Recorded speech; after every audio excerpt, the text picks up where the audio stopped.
சரி சண்டை போடாதீங்க. ரெண்டு பேரும் சண்டை போடாதீங்க. டேய் பிராங்க்லின், எங்களுக்குள்ள சண்டை போட்டு எங்களை அடிச்சு குட்டலடா. இருடா, மேட்ச்ல வந்து உன் ட்ரவுசர் கழட்டி ஓட விட்டுறோம். ஆத்தாடி ஆத்தா, எங்க பக்கத்து வீட்டு தாத்தா இவன் நடா டேய். ஆத்தாடி ட்ரவுசர் கழட்டி இல்லாட்டி பண்றான். முதல்ல உள்ள போய் தப்பிச்சு ஓடுற வேண்டியதான். அவன் இருக்கிற வேகத்தை பார்த்தா நம்மள இன்னைக்கு உரிச்சிருவானுங்க போல. நம்ம சும்மா சண்டை போட்டு விட்டுது அவனும் போல அடிச்சுக்கின்னு எவனோ ஒருத்த கூட்டத்துல பொருளை கொடுக்குறான். டேய் டேய் டேய், இருங்கடா என்னடா புசுக்கு இறங்கிட்டீங்க. இது சரிப்பட்டு வராது. இவனுக்கு இறங்கிட்டானுங்க.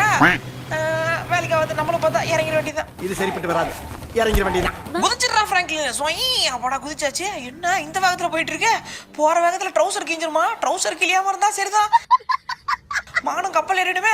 ஒழுங்கா போயிடுறா. அப்பாடா, எப்படியோ ஒழுங்கா பேராசூட்ல போய் சேஃப் லேண்ட் ஆகுது எப்படின்றத நான் உங்களுக்கு சொல்லித்தரேன். அப்படியே போயிட்டு நேரா போயிட்டு இப்படிதான் சேஃப் லேண்ட். ஐயோ, சேஃப் லேண்ட் ஆகணும்னு பார்த்து கீழே போய் விட்டனே. இந்த மாதிரிலாம் லேண்ட் ஆக கூடாதுன்னு சொல்ல வந்தேன். அது ஆமா, லேண்ட் ஆக